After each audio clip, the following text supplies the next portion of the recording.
What's going on, everybody? This is BucosLocker. Subscribe to the channel, like the channel, share all the videos, and make sure you hit the notification bell icon to notify you on all new videos that's posted on this channel.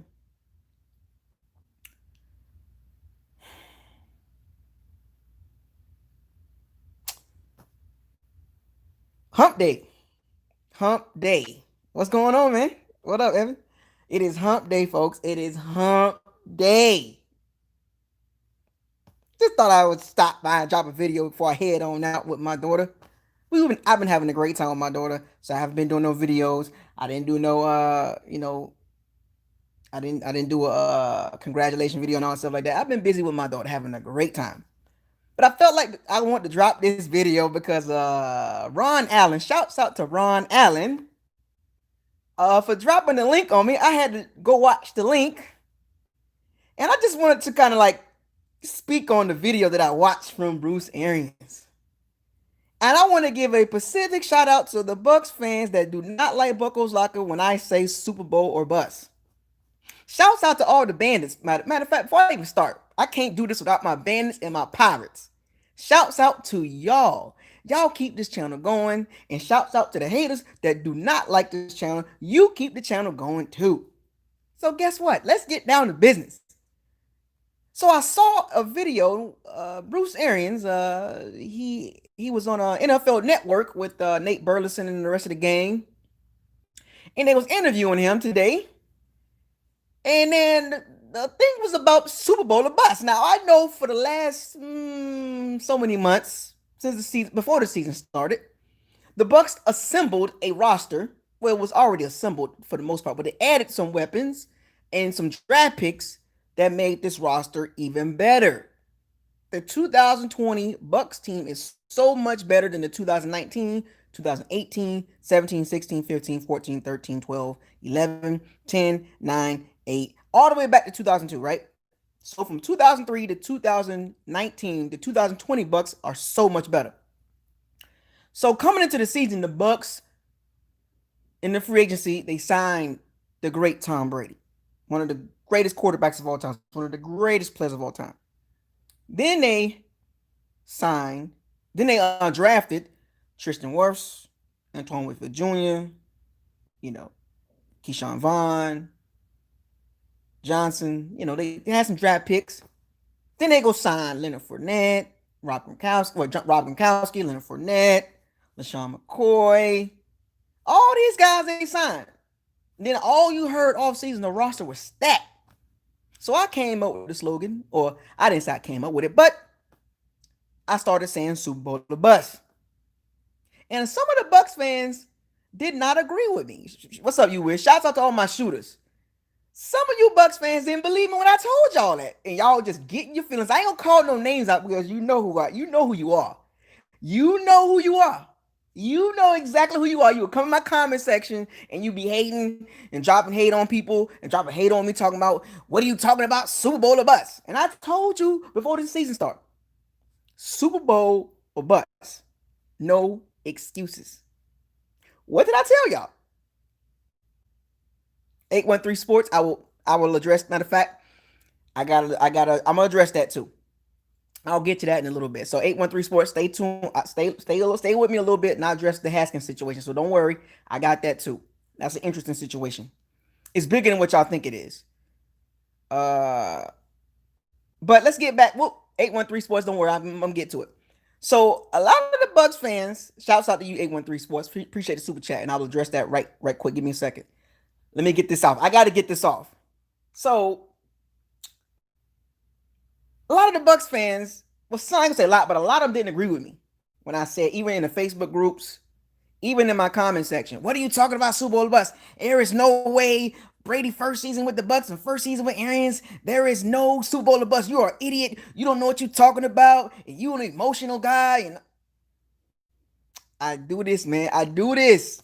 I told y'all, man. I told those of you that did not believe me. I do this. I read the energy of the team. Do you think Bruce Arians brought Tom Brady here just to get to the playoffs? What did I tell y'all before the season started? The turnovers will go down. The defense got better. The special teams got better. The running game got better. But some of you thought that one guy made the team better. Some of you clearly don't watch football. You mean to tell me the 2020 Tampa Bay defense is not better than 2019? You mean to tell me the 2020 running game is not better than 2019? The 2020 kicking game is better than 2019? 2020 quarterback situation is better than 2019? All across the board, the Bucs improved. The Bucs secondary improved. Total defense improved. Even the secondary made a jump. The special teams made a jump. A huge jump. The running game made a huge jump. Y'all didn't want to believe when I said Super Bowl or bust.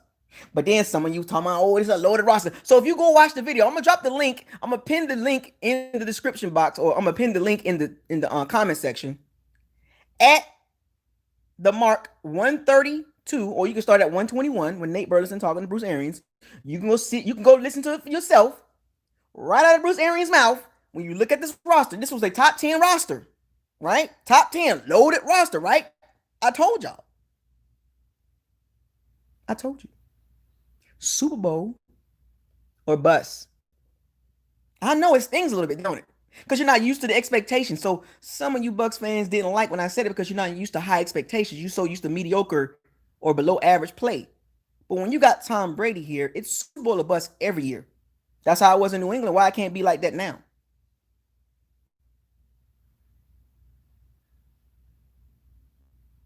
Go to the 132 mark. Super Bowl or bust. Right out of Bruce Arians' mouth. So I don't know why some of you did not want to believe me when I told y'all that. It took Bruce Arians to tell you, some of you Bucs fans, it is Super Bowl or bust. Now what do you got to say? Now what do you have to say, Bucs fans, that did not believe me when I told y'all that? Every team had no preseason. Every team dealt with COVID-19. Super Bowl or bust. Period. I know it's like the field different. You know, soccer field, football field, the field different. I know it feels different, don't it? Because you're not used to it. Anyway, I just want to get that off my chest. Okay? I just want to get it off my chest. And let me get to the super chat by 813 Sports, because some of you just like thirsty for. I'm not going to spend a lot of time on the Dwayne Haskins situation because I'm not that type of guy that's going to spend a whole segment on a whole nother player. That's not how this channel works. But I'm going to address it real quick. So the Dwayne Haskins situation, he was cut by the Washington Redskins. Finally, immature young guy. That's what he is. He's an immature young guy. He was brought into an organization that never wanted him. Jay Gruden did not want him. The owner wanted Dwayne Haskins. Jay Gruden didn't want him. And then he brought in a coach that did not like Dwayne Haskins. You know how coaches are when they come take over a new team. If the quarterback's not elite, they're not tied to the quarterback. They're not married to the quarterback, right? So, not surprised that Ron Rivera got rid of Dwayne Haskins. I'm not surprised. And this is what makes me skeptical about Ohio State quarterbacks. None of them have panned out. I know Justin Fields, he got talent. But if a team is drafting Justin Fields, based on this Dwayne Haskins situation and previous situations, JT Barrett, Cardale Jones, be careful. You probably need to sit Justin Fields at least a year, maybe 2 or a year and a half. I would not throw Justin Fields right in there. He's not ready. He's more talented than Dwayne Haskins, but I do not trust Ohio State quarterbacks. I'm sorry. I tried to give it a go. I tried, but I just do not trust Ohio State quarterbacks. They do not pan out. So the Redskins made a decision what's best for the organization. Dwayne Haskins, immature off the field. He will eventually mature, but somebody will pick him up. Somebody will pick him up. You know what I'm saying? They talking about the Steelers, the Panthers, a couple other teams not pick him up. But some team will pick him up. I mean, he has talent, but he's just immature. You know what I'm saying? He's not ready to lead the organization. But anyway, so enough of that. And last but not least, congratulations to the Tampa Bay Bucs for finally getting to the playoffs after 13 years, after a lot of heartache and pain. You know, Raheem Morris, Youngry, you know, Greg Schiano, Mark Dominic, Lovie Smith, Dort Cutter, you know, took a long time, man. There's a lot of bad decisions in the organization, and it was well deserved. It took Tom Brady to come here to get this team to the Super Bowl. It took Tom Brady and a second year team in the system to get to. And Mike Smith, oh my gosh, this is why some people don't understand how bad it is. I know people like to blame James Winston, and I get it, but a lot of people overlook Dort Cutter and Mike Smith and Lovie Smith and Shiano and Raheem Morris and Mark Dominic. A lot of people overlook those guys above the quarterback. They think the quarterback is the reason why we didn't get to the playoffs. Chris Sims, Josh Freeman. Y'all look at the organization, man. The organization starts from the top. The decision making. The decision making. Free agency bust, draft bust, missing on the whole draft. Like, y'all gotta understand, it goes past the quarterback. I understand the hate relationship that some of you have at the quarterbacks, like Freeman and Chris Sims, Josh McCown, Jameis Winston. I understand you don't like those quarterbacks, but y'all didn't see who's making those decisions with the talent. Did y'all not see Dort Cutter? Did y'all not see Greg Schiano with the horrible decisions? Did you not see Mike Smith defense? Like, I don't understand. Like, y'all don't see the bigger picture here because you're so fixated on one guy. Quarterbacks was horrible. And then when the quarterbacks did have talent, they didn't surround them with the right pieces. Had the wrong coach. It took Tom Brady to come here, Rob Gronkowski, Leonard Fournette, LaShawn McCoy, Antonio Brown, a second-year system with Todd Bowles and Bruce Arians. It took all that to get to the Super Bowl or to get to the playoffs. It took all those movements in one off season for this team to get over the hump. The present looks good. The future don't. The Bucs team present, how it's set up right now, looks good on paper against bad teams and mediocre teams. The Bucs got work. The Bucs got work to do. But after years and years of bad decision making, I keep telling y'all, coaching matters, man. Arians not a bad coach, but he's not a top tier coach. He's like a bottom second tier, upper third tier coach. Good enough to get to the playoffs. But he got work to do. And if you add that coach with an elite quarterback like Tom Brady, that's Super Bowl or bust. So if you have a decent coach and you have Tom Brady, that's Super Bowl or bust. I can name maybe about 9 or 10 coaches, maybe 11, maybe 12 coaches I pick over Bruce Arians. Like I said, he's not a bad coach. He's just a little weird at times, play calling wise and game planning. But it took all those offseason moves, second year in Arians system, second year in Bruce Arians system, and second year in Todd Bowles defense, and all the free agency moves, changing the kicking game, changing the quarterback, changing up the running game, hitting on some draft picks in 2020. So that's what I'm saying. Like, decision making matters, folks. And I told y'all this from the beginning. Everything got better. Are y'all not surprised that the turnovers are only what? You only got 11 interceptions. You can't be surprised. I'm expecting a lot from the Bucs this season because of the moves they made. So we got work to do, folks. We got Atlanta Falcons coming up. You already know about that game. We'll be able to beat those guys pretty good. I know they gave the Chiefs a go, but Mahomes been playing a little funny. But I think the Chiefs are bored. They're 14-1. They don't have to. They got the number 1 seed. But the Bucs got work to do. They still got one more game to go. They're gonna go 11-5. They're gonna beat the Falcons. Matt Ryan. I don't know what they're gonna do. Julio Jones not playing. All the Bucs got to do is cover Calvin Ridley. So this is a Super Bowl or bust video and also a preview video. The Atlanta Falcons game coming up in Tampa. The starters will probably play the first half, and then the second half, Blaine Gabbert and the rest of those guys get in to get some playing time. Tyler Johnson and all those guys. But Mike Evans will get his 1,000 yards. I think Tom Brady probably throw for about 250, maybe 300 yards. So he'll probably finish the season with about 4,500 yards and about 37, 38 touchdowns. Mike Evans will get his 1,000 yards.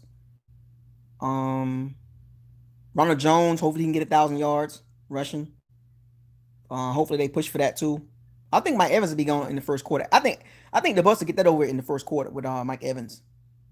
And then once the Bucs beat the Falcons, man, we're just gonna sit back and wait, and wait for the NFC East to finish up their shenanigans. Interesting matchup, folks. The Tampa Bay Bucks and the Dallas Cowboys in Dallas, Jerry's World. The Cowboys kind of clicking on their offense, man. They got some receivers, 3 deep, and the Bucs have problems in the secondary. But that's a whole nother video. The better matchup would be the Cowboys because of their defense is so trash. We'll just outscore them. The more difficult matchup will be the Redskins because of their defense. They got a top 7 defense, and you know how the Bucs are against top defenses, right? The Bucs offense struggle against top defenses, especially really good lines. So if the Redskins, Washington football team win, they'll get in. So the NFC got the Cowboys versus the Giants, the Redskins versus the Eagles. They'll figure all that stuff out. So all we gotta do is win the football game and figure out who we're gonna play in the NFC East. Redskins or Cowboys, pick one. Which one's the better matchup for the Bucs? I say the Cowboys because we can outscore them and their defense is trash. If it's the Redskins, I think we'll beat them, but it'll be a close game because the Redskins defense is no joke, and Ron Rivera knows how to coach against the Bucs. So, with that being said, Cowboys is a better matchup. Personally, in my opinion, because their defense is trash, and I don't like the Bucs. Sometimes, and the reason why I say that, folks, don't take it in a funny way, but the Bucs offense looks really good against bad defenses. They just do. And the Bucs offense doesn't look good against really good defenses, especially good front fours or good front 8. So anyway, with that being said, everybody, shouts out to all my bandits and my pirates. I just dropped the go watch the Wrifs Arians video when they talk about Super Bowl the Bus. Gave you a little preview about the Falcons and Bucs game coming up this weekend. Congratulations to the Bucs once again making it to the playoffs after 13 years of long, hard, frustrated off seasons, draft picks, free agent signings, coaching decisions. Congratulations, and we got work to do. First round matchup, beat them. Second round, go on the road, beat them. Third round, on the road again, beat them. Come back home to the Super Bowl, and I will be there. Super Bowl the Bucs. With that being said, I want y'all to fire those cannons, seize the day, raise the flag. You got to risk it to get the biscuit. Hashtag ain't no chill. Hashtag all caps, no excuses. Hashtag, and I'll say double hashtag. Matter of fact, triple hashtag. Super Bowl or bust. I know it stings a little bit. The feel different. I'll catch y'all this weekend. Live. BucosLocker signing out.